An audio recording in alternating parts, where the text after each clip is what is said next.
Guruvayur bus stand നിർമ്മാണം സമയബന്ധിതമായി പൂർത്തിയാക്കുമെന്നും ഇതിനെതിരെ ബി നടത്തുന്ന സമരങ്ങൾ തികച്ചും രാഷ്ട്രീയ പ്രേരിതമാണെന്നും ഗുരുവായൂർ നഗരസഭ.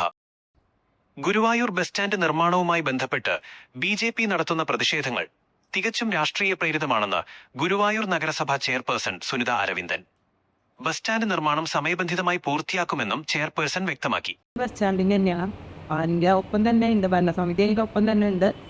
നയം തന്നെ പൂർത്തീകരിക്കും. മറ്റുള്ളൊക്കെ രാഷ്ട്രീയ പ്രേരിതമായിട്ടുള്ള സമരങ്ങളും ചർച്ചകളൊക്കെയാണ്. ഗുരുവായൂർ ബസ് സ്റ്റാൻഡ് നിർമ്മാണത്തിൽ അനാസ്ഥയുണ്ടെന്ന് ആരോപിച്ച് നഗരസഭയ്ക്കെതിരെ ബി മണ്ഡലം മണ്ഡലം കമ്മിറ്റി ജനകീയ പ്രക്ഷോഭം പ്രഖ്യാപിച്ചിരുന്നു. ഇതിനോട് പ്രതികരിക്കുകയായിരുന്നു ചെയർപേഴ്സൺ. ബസ് സ്റ്റാൻഡിന്റെ പ്രധാന നിർമ്മാണ പ്രവർത്തനങ്ങൾ ഇതിനകം തന്നെ ഭൂരിഭാഗവും പൂർത്തിയായിട്ടുണ്ട്. നിലവിൽ ബസ് സ്റ്റാൻഡിന്റെ മോഡിഫിക്കേഷൻ ഉൾപ്പെടെയുള്ള അവസാനഘട്ട ജോലികളാണ് പുരോഗമിക്കുന്നത്. നിർമ്മാണ പ്രവർത്തനങ്ങൾ എത്രയും വേഗം സമയബന്ധിതമായി പൂർത്തിയാക്കാനുള്ള കർശന നടപടികൾ നഗരസഭ സ്വീകരിച്ചു വരികയാണെന്നും അവർ അറിയിച്ചു. പുതിയ ബസ് സ്റ്റാൻഡ് യാഥാർത്ഥ്യമാകുമ്പോൾ പഴയ ബസ് സ്റ്റാൻഡിൽ കച്ചവടം നടത്തിയിരുന്ന വ്യാപാരികളെ സംരക്ഷിക്കുമെന്നും ചെയർപേഴ്സൺ ഉറപ്പു നൽകി.